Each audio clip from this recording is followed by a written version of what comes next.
Welcome to Property Perspectives. I'm your host, JG. We're going to embark on an exciting journey through the world of real estate and life. Okay, each week, we're going to explore property ownership, investment strategies, and the impact on our daily lives. All right, so get ready for an exhilarating ride on fresh insights and fun discoveries together. This is our first show. And we have our first guest, Alonzo Beckett, CEO Zoe. Yes, sir. Any video. Yes, sir. If it's not any video, It's just any video. it's just any video. You want to introduce yourself? Yes, well, my name is Alonzo Lee Beckett. I say Lee because I got a younger son. He's James, so we want to get those confused. I own a company called Any Video. We have a production and ad agency. We've been around since 2003. We do various things from commercials, corporate events. We do weddings. We do community events. We do the ads again. We help with lead generation, creative content. We do monthly retainer package for businesses. So basically, we help businesses maintain or create their content and kind of structure their content so people can know that they're around and they're doing things. Basically, so I get it. So I've known Alonzo for a long time. He's been one of my biggest supporters for, I don't even know, man, 15 to 18 years, a long time. This man's a hard worker, one of none that I know that has made a career out of videography. Very smart individual. You might have to rewind this a bunch of times to really catch what he says. I had to have him on as our first guest because going in the direction that we're going, especially with real estate and everything being online and social media, I believe this guy has a lot of keys and a lot of tips to help a lot of realtors, people in general, take their career to the next level. So I'd like you to give a warm welcome to Mr. Beckett. So how was your drive over here?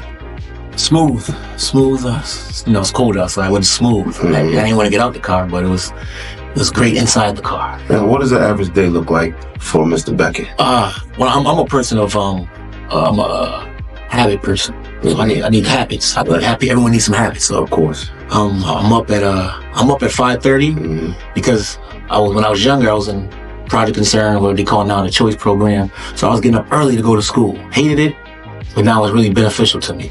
So I get about 5:30. I do all my hygiene stuff. I take my son to.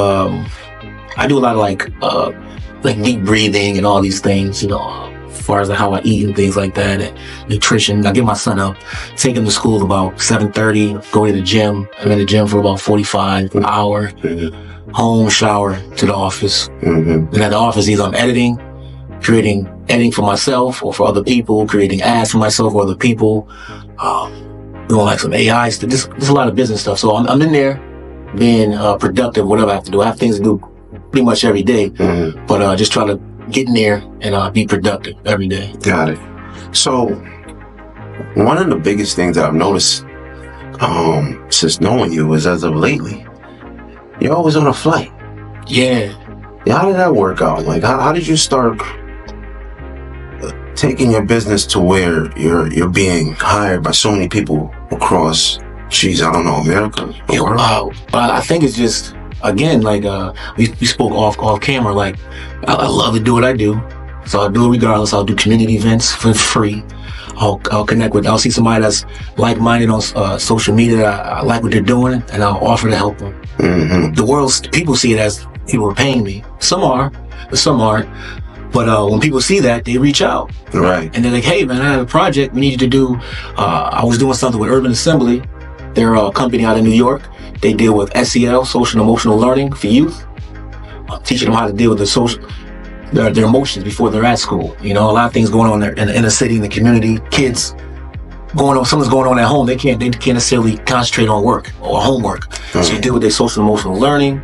So we're doing that. It's when they have over 50 schools, I believe, in New York City, and they're throughout the country.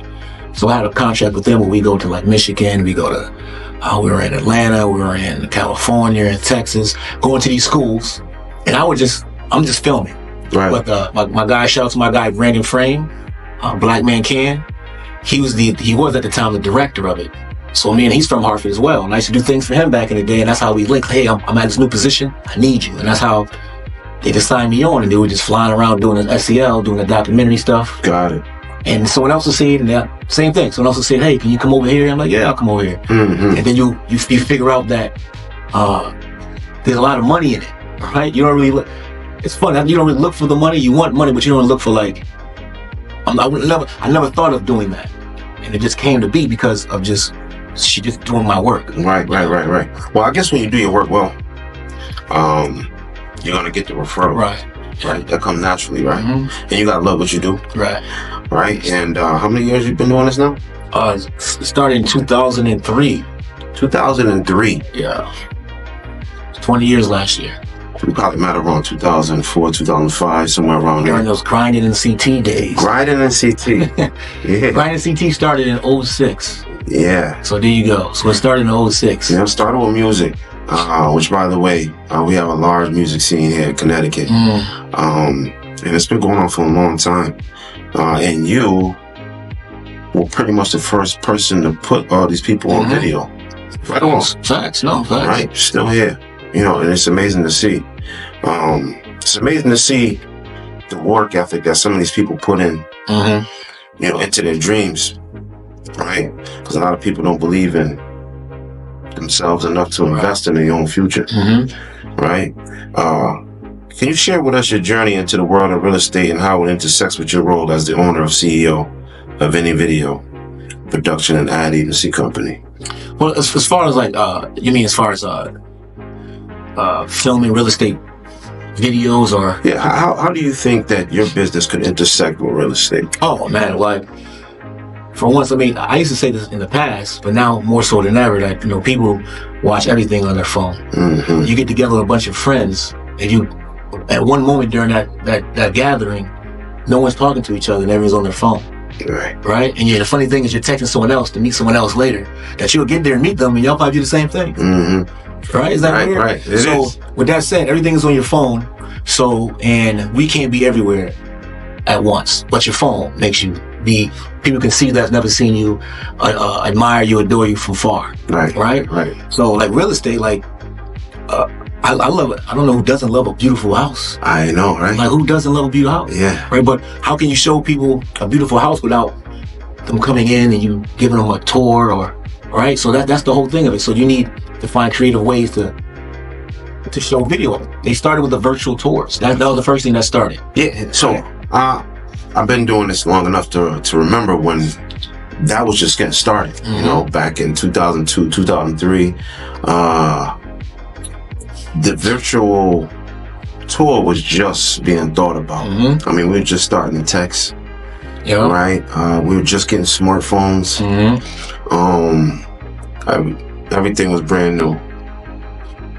So to see where it's come now, full circle, and we still got a ways to go, right? And you've been talking about this for a while. Yeah. Wow, with the emails and the follow up with people. How do you hold on to your database? You were one of the first people that I knew that's talked about database, touching your database. Right, holding on to. You meet a lot of people. Hold on to everybody's email. At the time, now you can still use the emails because they have like constant contacts and MailChimp where you can like send automated messages out to hundreds and thousands of people at once. Right. So you just keep a database of people that you've done work with. I'm telling you, this is crazy, right? Because you're not a realtor, right? And not only you're not a realtor, you've never studied it. No. But some of the things you do is what some of the bigger coaching companies teach the top producing agents to do, and that's to produce a database. We call it a CRM. Yes. And it's basically touching everybody that you know that you've talked to or would say hi to in public, and touching these people one time every quarter of the year, right? And how do you do that? Email, phone calls, stuff like that, right? Right. And through that, you'll be able to produce business for a longer period of time, right? Because they trust you, like we were talking about off camera. Right. One thing we need to do is to have our clientele be able to trust us. Right. Right. So how do you think we do that? I think that's any way you gain trust with people. You trust me because there's not months, not a year and a half we don't go talk to each other. Right. That's a fact. Then can't it seem like everything's gonna be normal? I have no idea what's going on with it. That's one thing you do well. Right. You stay in contact. Stay in contact. I'm very impressed with that. That's one thing I always told this man. Out of everybody I know, he will hit me out of the blue and be like, let's go grab a bite to eat. Yeah. You have to stay in contact with people, I believe. Yeah. And I think that's the same way for business. It is the same way for business. It is. In our business, you got a thing called momentum. You're either in momentum, you're flat, or you're coming out of momentum. Right? And you have to always be in momentum. Like how do you stay in momentum? I said, I send out, for example, like people have monthly retainers that I do for people. Some people, it lasts 3 to 6 months. So when one is about to end, I'll do some other stuff for them. And like send them like, hey, next time we can do this if you want. But hey, you can come back later, but this is for you. Because it's easy for me, right? It's hard for other people to eat, so I'll give them a little extra on it, be like, hey, and then I'll leave it. Come back maybe a month later, hey, you guys are, but that's all scheduled. Right. It's scheduled that I'm talking to them again. Right. So the only time I don't speak to anyone, and it gets to the point that I see people and they come and apologize that they haven't called me. I swear. They're like, I'm so sorry I haven't called you, and I forgot to send them a message. I'm like, oh, it's all right, man, it's all right. Right. I'm gonna call you. We got this project coming up because I'm sending them things all the time. We talked earlier. I'm in the front of their brain. Right. All they think about is that. Right. And I'm gonna. And another thing too, like most people in my field, like I enjoy editing and filming, and I want to make your story come out. I don't care if I like it. I'm going to do the best of it. Some people like they trying to make it be theirs, right? Right. Even though it's your project, and I'm gonna make it look professional, whatever. But the message is your message. Exactly. Right. So I think I allow people to create their own thing. It's never me, never mine. Man, you know what I mean? You have no clue. Like I'm coached. I'm a Mike Ferry agent. A lot of people don't know who Mike Ferry is. He's a coach that's been around since 1975, over 50 years. It's 50 years in the game, I believe, right? Right? 48, 50 years. And the things you're saying is the things he coaches, right? When we go take a listing, we have to learn to keep our presentation question-based. So it's more so about the customer than it is about us, right? A lot of us have this thing that we call commission breath, right? They go in, they see what the house should sell for, and that's all they see is the commission. But they don't think about, why is this person selling? What's their motivation? How much do they want in their pocket? What are you going to do to provide good customer service, good value to the customer, right? And how do you do that? You gotta ask questions, right? You gotta make it about them, right? And when you make it about somebody, they're more willing to listen to you, right? Because you listen to them. No, that makes sense. Right? It makes total sense. So how much do you see video production and advertising playing a role in the real estate industry? Oh, it's going to be. I don't know if you have. Do you have receptionists here? What? Do you have receptionists here? Like receptionists? Yeah. There won't be no receptionists too much longer. Oh, really? You got AI, all types. Like you have automation. Like I have stuff automated now, like videos popping up. Like no one's even there. We just had so it's going to be like that eventually. Yeah, we just had a seminar with a guy with AI. Automation. Man. We were just talking about AI. Yeah. So I think it's very important that people understand like how to create content, like what you can create content from. So that's the important part too. Like you was telling me about a call you had on. So as soon as you say something like that to me, and I feel like, well, that's a great story, I'll be thinking you only told me, and you're gonna go tell like maybe 10 more other people, right? How can you put that in a video form, put it in a capsule somehow, right? And send that to people. Send that to your list. Like explain what happened to you, like in layman's terms with video, and send that story out. Right. This is powerful. Right? Because people like, man, I had that same problem. Right? And that's how I think. Then you connect with him, and he'll probably share you with someone else. Like, hey, can you use this guy? He was great for me. Right? So I think, again, the providing value part. You're providing value with the video, like you personally being on there, you personally, telling the truth, right? Things that in your because right now, I think most real estate people think that most real estate agents are not trustworthy. That's like they think that. Yeah, they that's do. The stigma, right? And that's coming from the outside. Yes, right, they do. Right, like my wife will say, everybody, let me get this crib. You know what I'm saying? We're gonna use Jay. She's like, all right. She don't want to use nobody else because I want them to have our social security number. I'm like, right.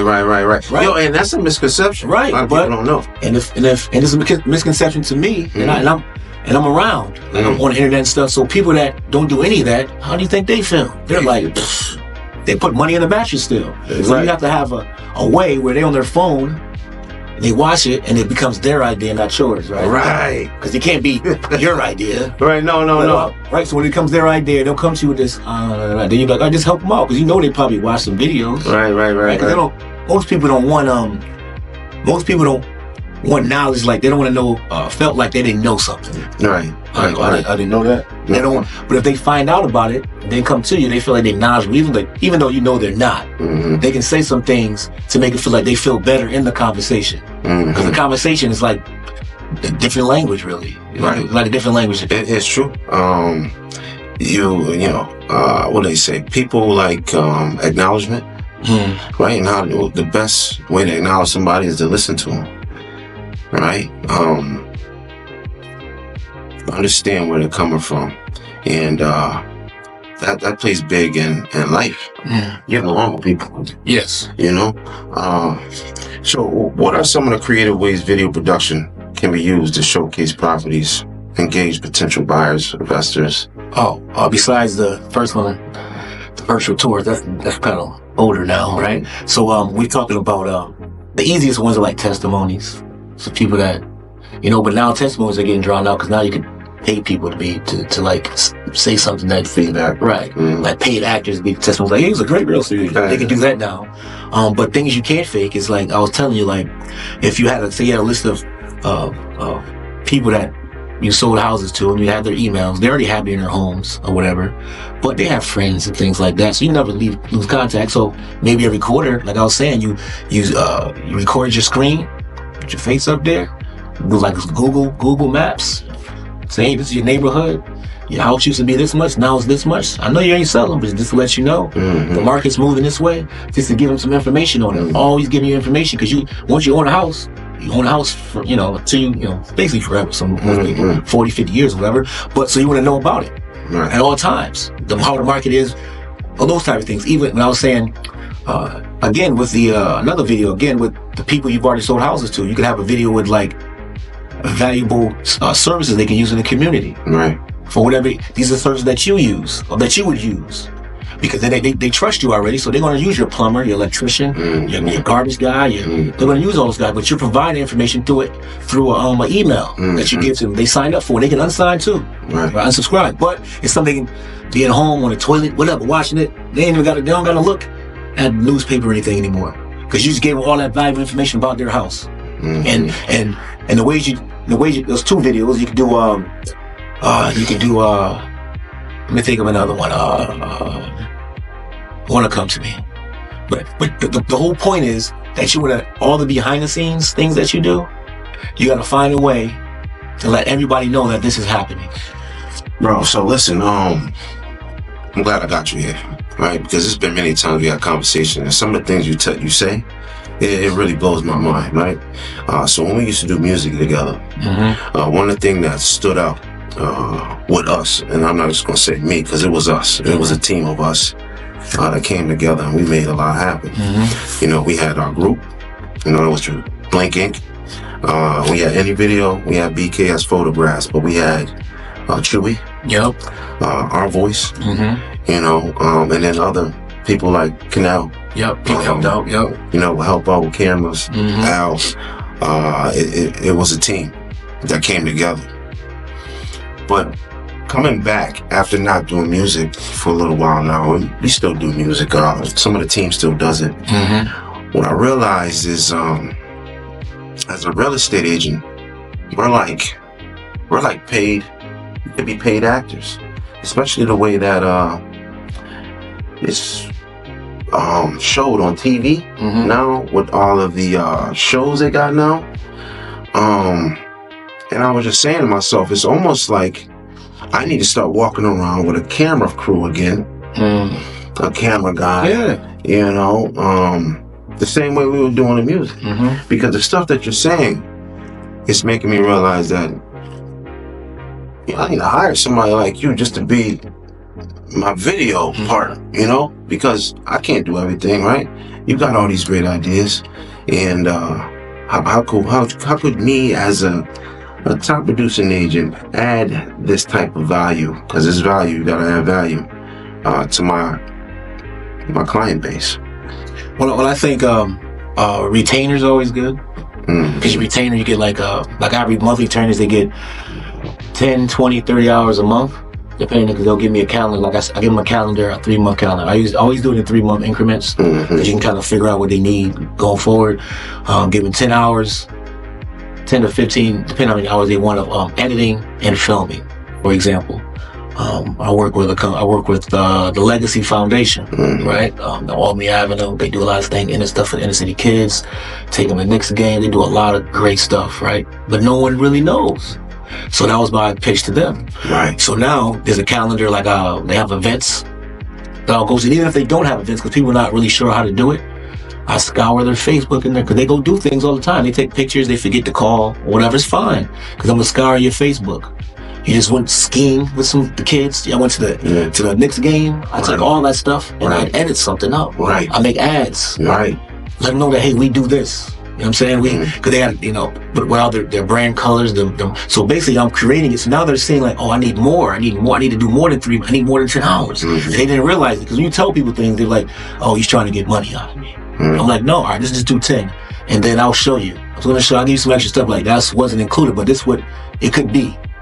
Right, so you get a monthly retainer. You have 3 months of scheduled things you're going to do. Like for you got, of course, you have a month full of stuff to do. 2 months full of stuff to do. So you just map out the ones like I'm have come this day and that day. And it also goes to just editing. Hey, we had a luncheon. Took a bunch of pictures. Here are the pictures. Do something. Then I do whatever I do with the pictures. Now you got content for the luncheon you had last week. Gotta stay with content. Right? So no one, because you're doing things every day, just not once in a while. But nobody knows about it. Nobody knows about it, because you gotta think people are following you to know what you're doing. They really, like, even if you don't have, right? Even though they're looking at you anyway. So you might as well be like, hey, this is what I do. Yesterday I did something. This is what I did yesterday. I did something 2 days ago, and this, you know what I'm saying? So those, you telling people you did those things, and now when they become like affiliated with you, now you're giving them those, because on your email list, now you're giving them those gems, because this is what I do. It's the sauce. That's the sauce right here. Right. This is the way right here that a lot of top producers they're doing, and that's why you see them. They're staying in front of your mind. Yes. On top of your mind all the time. They might not even be doing. You think, yes. So you think they are. You're like, man, when I get some money, I'm going to him. He can be broke. Right. He knows how to move the social media around. Right. So you got to like kind of be like, you're not broke. You know what I'm saying? Yeah. But you don't know how to do what the broke guy does. He mastered the illusion of it all. Right. Right? So you got to be like, all right, you got to put the same hard work you do in that. And you can. That you do behind the scenes and show it. And there's a way to, that's what you need someone to edit. It's a way you can show it so it ain't look like I'm an egomaniac. It's all about me. It's the way you can show things. So that goes into how you tell the story. So even if someone gets someone to do the packages, they need someone that knows how to tell the story from editing. Right. They need that. Right. So that's a valuable, because people have tried to do it. I'm like, that's not right. That's not it. And that's why we got you here. Because like I said, I mean, I don't know anybody who has been doing it this long, knows as much as you, and can incorporate this in their business to take it to another level, right? I mean, how do you touch so many people without being there? right? Internet. The internet. How do you get some of that internet money? It's the guy. Internet, right? You know, and this is free sauce right here. Right? This is stuff that we're going to implement as we move forward. You know, and I just feel like this is going to be like no touching. As soon as it's tapped into. You know, on the flip side, I know that you've been thinking about getting into the game with buying property, right? And you've been wanting to talk about it. So, got any questions for me? Oh, man, I just need a 3-family.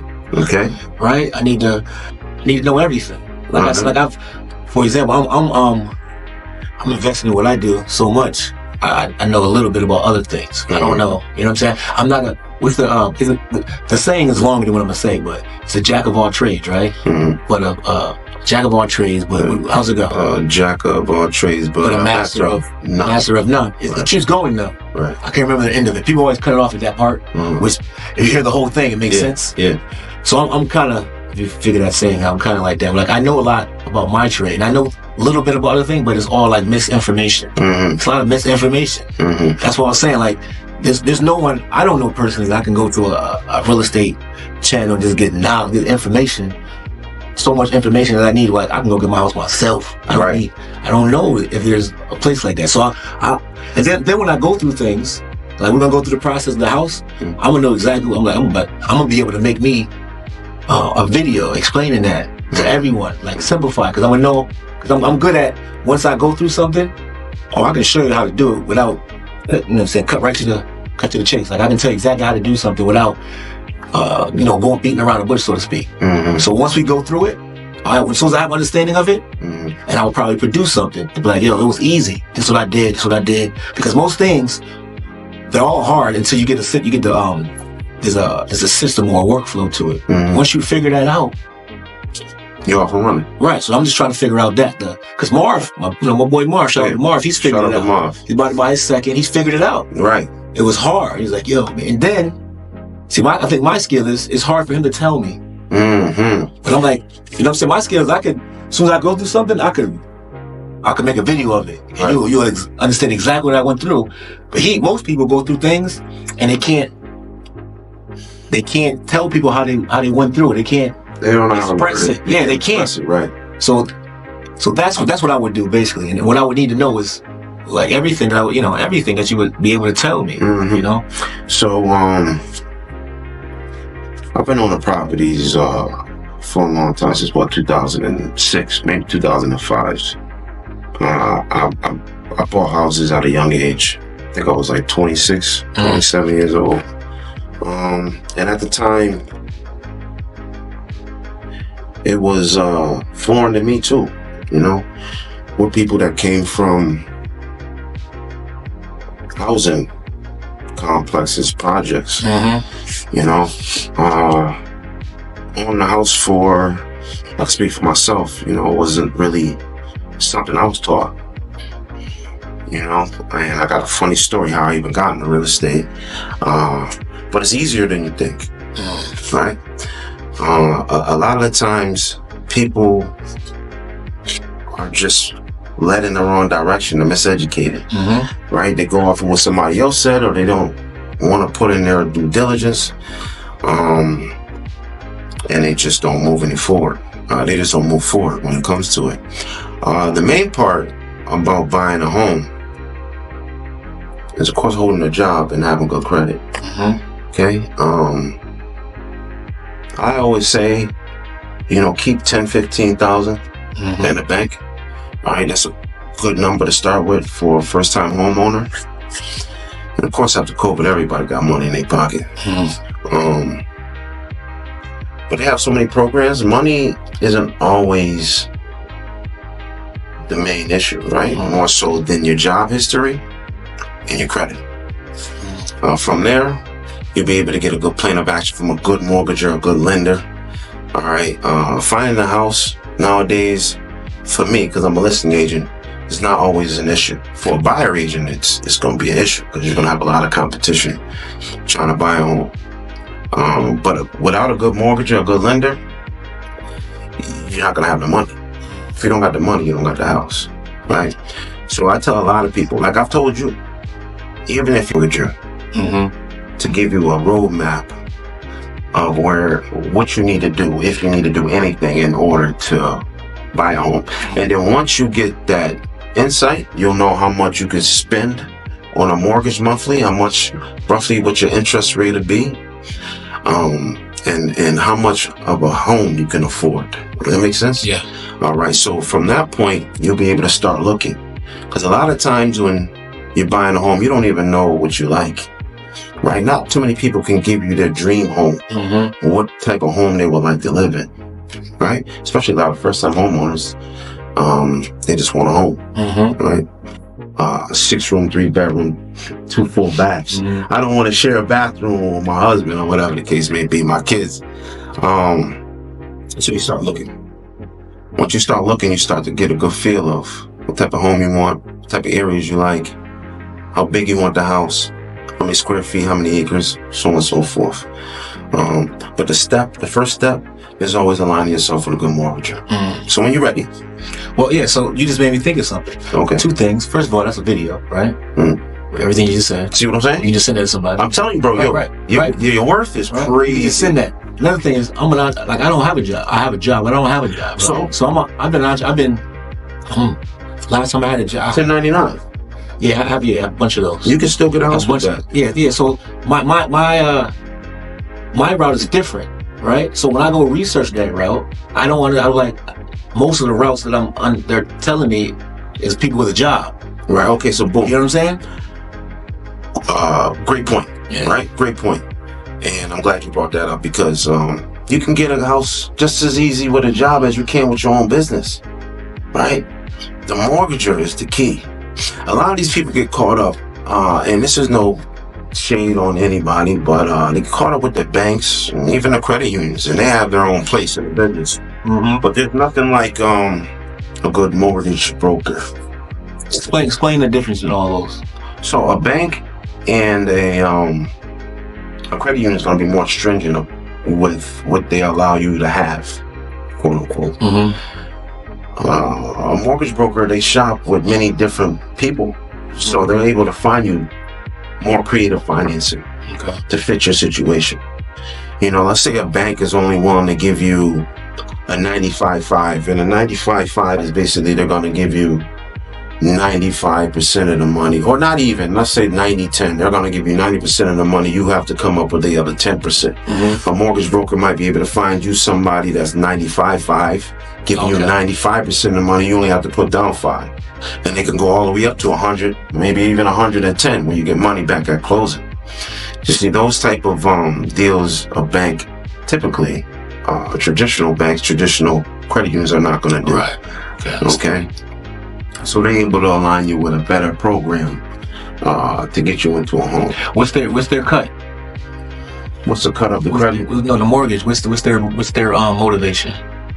Well, there's always points and there's always transaction fees. That's if with anything that you. Right. I just want to know the motivation of them. The motivation of because for example, that kind of tells me how hard it's going to work for me. Like if he's getting 5-10% or something, whatever the case may be, I'd be like, all right, he or she is going to work hard for me because they have something to invest in this. I'm just not. It's not. For example, if they're just doing this for free, they may not. Work hard for me. Like, hey, we're going to look for some spots, but if I got to pay you and you do a better job or you getting a cut out of this, I can understand. Like, all right, now I know I can hold this person accountable. I can call them up, like, hey, what you got this week? I need to have this. So I can hold the person accountable, basically, if they're getting some money out of it. They're going to get money. Yeah. And usually in a transaction fee, up front and points on the end. Right, so they're going to charge you points against whatever type of loan you get, a percentage of that loan amount that they're going to get at closing, and probably a transaction fee up front. You know, and it may be not a transaction fee up front, right? That's all it need to be. Yeah, see, that's all of it. Yeah, you may have to pay for an appraisal. You may not. You know, a lot of the 100% programs, you don't have to do a lot of that. A lot of other programs you do. This is all something that a good mortgager is going to be able to tell you. But more importantly, I wouldn't worry about that type of money, I would worry about having money in the bank, because houses are funny, man. Anything can happen with a house. You don't want a tenant in a house with a 3-family and a furnace goes, or a water heater breaks, or the electricity goes out, and you don't got the reserve in the bank to take care of that. Right? So it's always good to have reserve money. I'm not telling anybody, don't buy no house if you don't got no money in the bank. Okay? Just don't do that. It's not a good thing. I don't care how much warranty, how much insurance you got.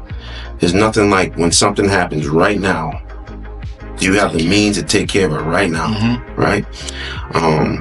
But stuff like points, transaction fees, that stuff can be worked out. Appraisal fees, that stuff can be worked out, right? But yeah, there's nobody gonna do nothing free. Does a real estate company have all those pieces in place? They have, for example, a mortgage broker, right? And the listing agent. They're all from the same place, or they can be from different places? Well, that's another good question, right? Some agencies do. No, they're not all the same. Okay. No, they're all independently owned, right? Oh, okay. Some mortgage brokers have a real estate company, but you're not really, it's a funny thing. You can't really intertwine like that, That's kind of looked at unethically. See, that's some good information. Like if I see those. So so you're telling me that's like a red flag, right? It is a red flag. Right, but most people wouldn't. I don't know. Like, if I see a mortgage broker, say, all right. So these words: a mortgage broker, a real estate agent, listing agent, a buyer. They all work for the same company. That's what most people would think. They all work under this umbrella of this real estate. You've never seen us. Let's say. I don't know. Right. Most of the public don't know this. So it's a good question. I'm glad I can clear that up. You'll never see like a Remax real estate company, Remax mortgage brokerage company.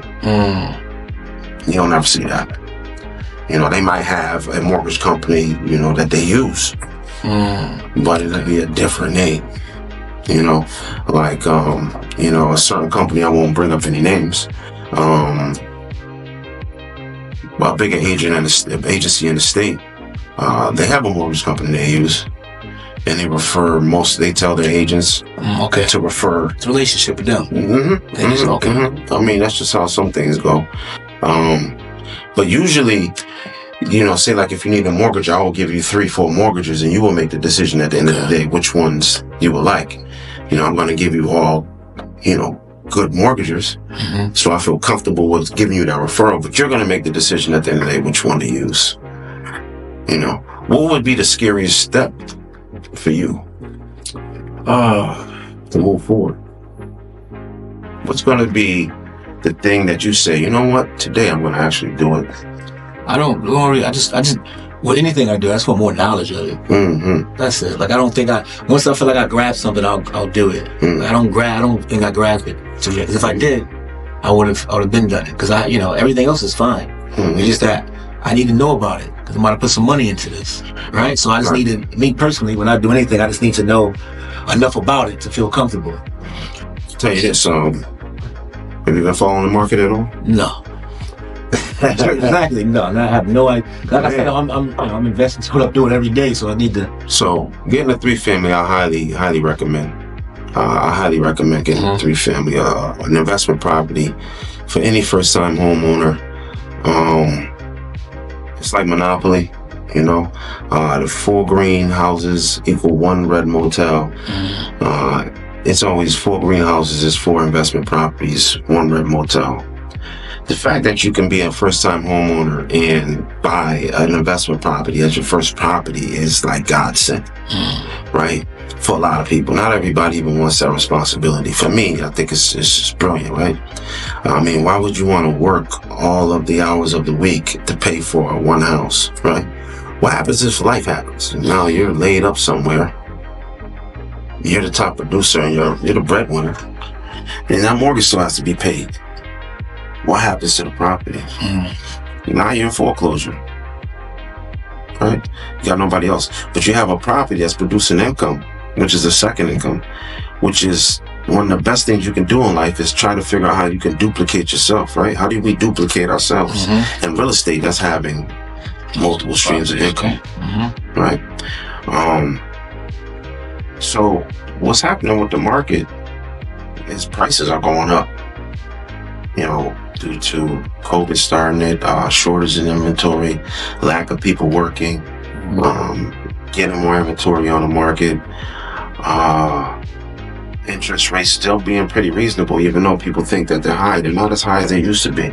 Some of these people were paying interest rates over 10, 11, 13%, and now we're sitting around 6, even though people were seeing a few years back 3s and 4s.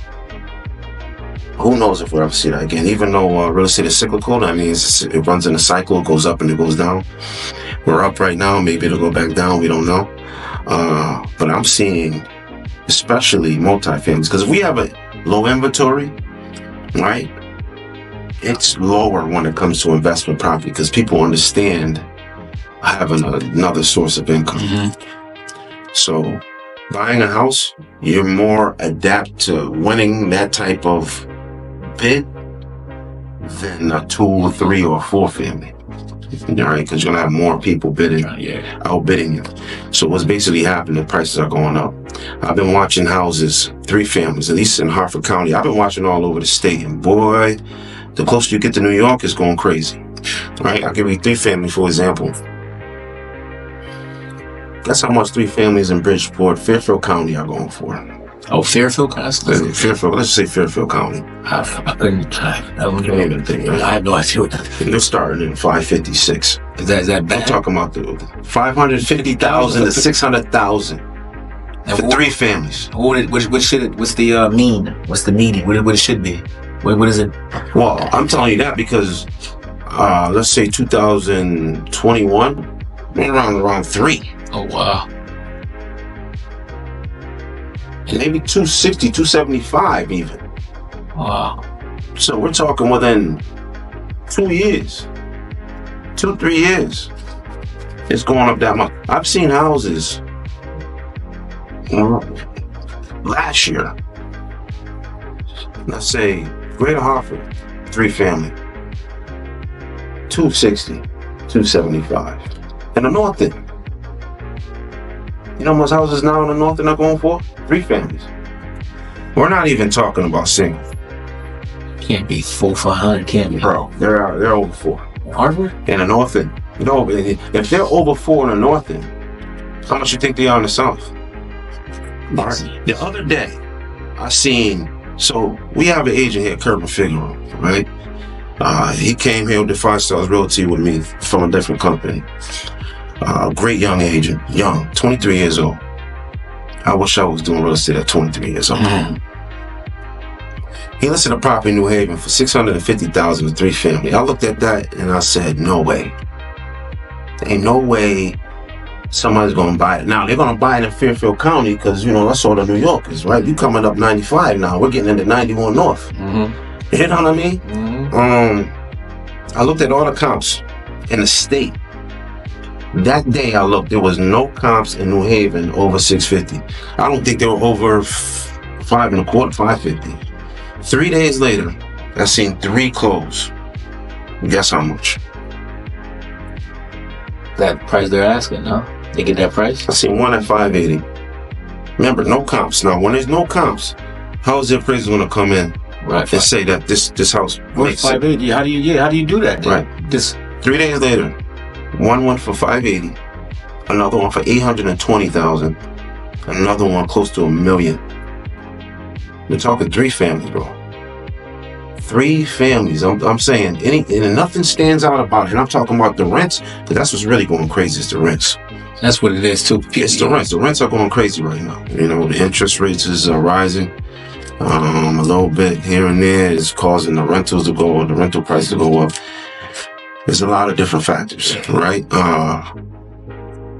But it's forcing the prices up on these 3 families because now the mortgages make more sense. So now if you have a $3,000, $4,000 mortgage, 2 floors are still covering it. Especially if you got 3 bedrooms and they're paying $2,000 a floor. Yeah, that's what it is. That's right. Right, but that's the market we're in. So anyway, when you're ready, I'm here for you. Definitely. All right, so this pretty much wraps up our time. Property perspectives. Appreciate Your host JG Kemp. This is my man Alonzo Beckett. Any video. This is our first show. I appreciate having you. Appreciate it, brother. My man. My man. Anything you want to say? Let us know how to get in contact with you. You can hit me on IG is anyvideo_. Facebook is anyvideo production and ad agency, and the website is anyvideo.org. LinkedIn is anyvideo. Everything's anyvideo. Any-video. If it's not any video, Any-video. it's any video. Yeah. And we gotta have you back because I don't even think we even started to open up about what can happen, with videos and ads and content added to your whole real estate business. So again, thanks for coming, and we'll see you soon.